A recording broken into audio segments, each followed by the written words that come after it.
What if every scene you wrote kept producers so glued that they couldn't stop turning pages until fade out? And you might think that this is way easier said than done, but rest assured, this is quite possibly the holy grail you're looking for. You have chosen wisely. Over the last 20 years, I've guided screenwriters and analyzed hundreds of successful scripts, and I've pinpointed 3 things that make scenes irresistible and exactly what industry decision makers crave when they're reading your script. So I'm going to give you 3 secret weapons that'll transform your scenes, and I'll help you identify the pivotal scenes where you should be deploying at minimum one of these 3 secret weapons, if not all 3. And by the way, I share tips and tricks every week over email, so if you want more things like this, be sure to click the link below to get those. But first, before we get into the secret weapons for scenes, it's important to clarify when you deploy these tactics in your writing process. And the reason is, if you try to use them too early in your drafting process,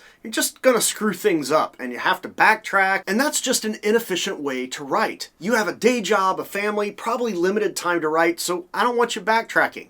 So when do you deploy these secret weapons? If your writing process is similar to that of a professional screenwriter, it's going to look roughly like this. Choose your idea, plan your story, write your first draft, which focuses on the story and getting that right from beginning to end.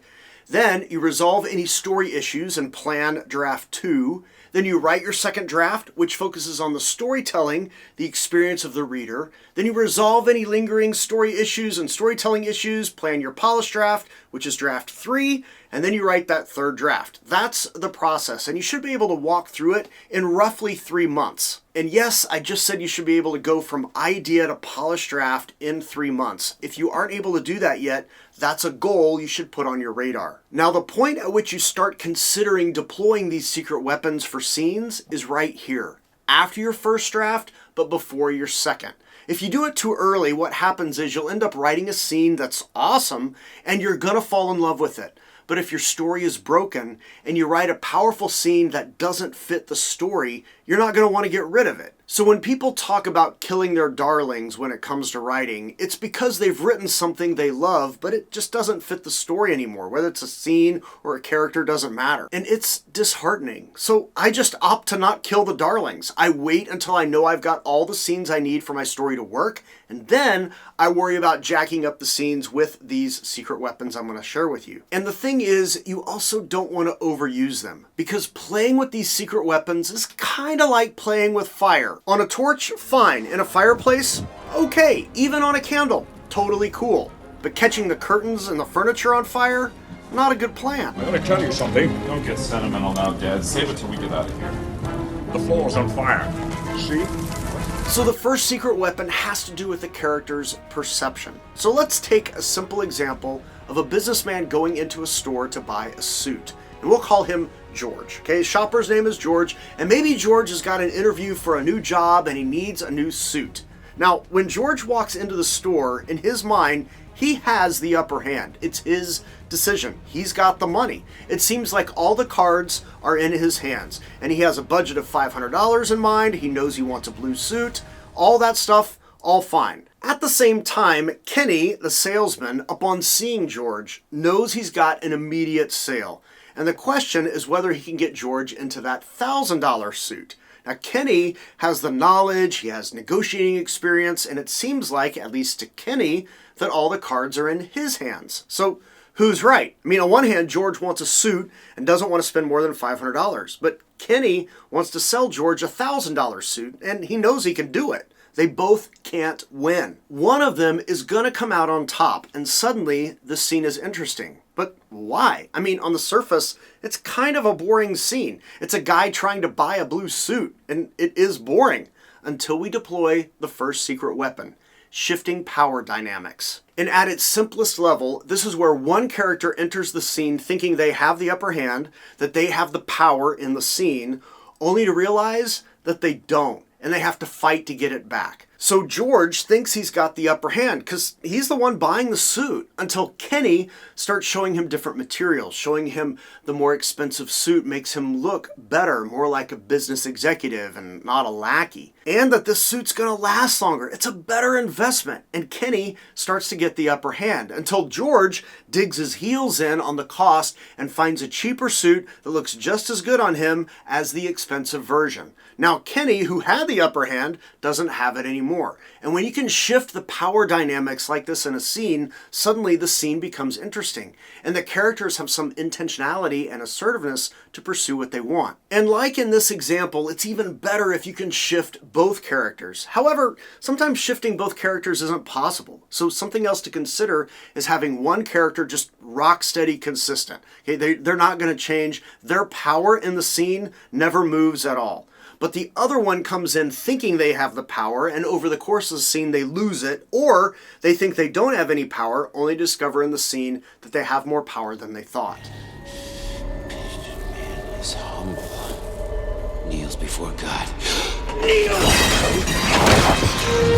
And when you're shifting power between characters, it's also helpful to realize that both characters don't have to be playing with the same deck of cards. I mean, one character might have power because they have the money and the resources, while the other character has power because they have knowledge or some skill that the other one with the money doesn't have. So the first secret weapon shifts the power dynamics in the scene. For the second secret weapon, part of it should be in nearly every scene, but for some scenes, you just got to pull out all the stops. And for this one, the piece that should be there all the time, so all the scenes, so not quite secret weapon level yet, is the key characters in that scene should have a goal for that scene, for that moment. But the secret weapon you have to deploy every so often to make your scene pop has to do with the obstacle in the scene, and it has to be big. Seemingly impossible, but in that moment, they find a way to overcome that impossible obstacle. Jay? You're basically setting a character up to think they're going to win, only to then in the scene have a major setback, and then in the scene, they overcome it. Latin Jehovah starts with an I. So the way to think about this is simply to put what is perceived, either by the character or maybe even by the audience, as an immovable object in front of the character, and then watch them move it. The benefit of this secret weapon is it is incredibly satisfying for the emotional ride of both the character, but especially for the ride of the audience. Because just by doing this, you are including a host of storytelling tools that make the audience love the character and root for them to succeed. So if you need to get your audience on the side of one of the characters, this is a great secret weapon to use. And it also forces readers to keep turning the page because they want to find out if the character is going to sort things out or if things are going to get worse for them. Now, the third secret weapon is something you've probably heard of, and a lot of writers think they know what it is that they are after, but they're misinformed. And it has to do with seeing what you can't see. It's a leap of faith. Or more to the point, hearing what you're not hearing, as this weapon has to do with dialogue. And I bet many of your favorite scenes employ this weapon because it is powerful when you use it at the right moments, which I'll get into here in a second. So this last secret weapon is when the characters are speaking words about one thing, but they are clearly talking about something else. And the secret weapon is subtext. And the only way to really find a subtext for a scene is to know exactly what the scene is about on a story level.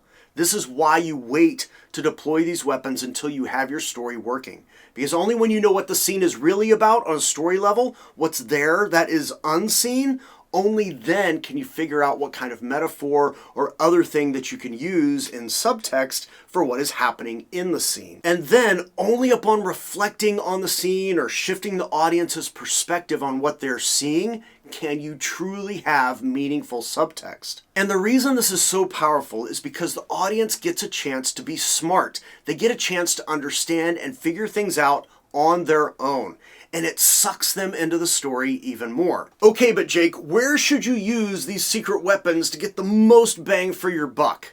And the answer is not, well, it depends on the story, because It doesn't. There are things that every story must have for it to be a story. Just like you need specific things for a chair to be a chair and not a couch. And it's when those moments occur in your script that you need to be using at minimum one of these 3 secret scene weapons.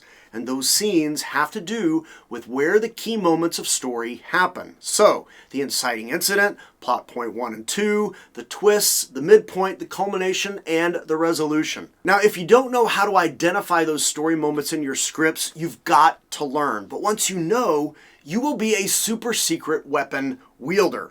Now realize you are going to be tempted to use one of these elements in every scene. They are incredibly powerful, but you can't overuse them. If you do, every scene in your script just becomes so emotionally charged that there's no release for the audience. They need a ride, which means ups and downs. They need time to hold their breath and time to breathe deep. But if every scene plays at the same hot level, those weapons will lose their impact and get lost because every scene's just going to feel the same. You need some variety, but you should definitely be using these weapons during the key moments of story. But I talk about all the story moments much more in depth in this series of videos doing a deep dive on story structure in Black Panther. Or I have a book on structure linked below if you'd rather read than watch. So if you aren't sure where those story elements are, watch this or read that.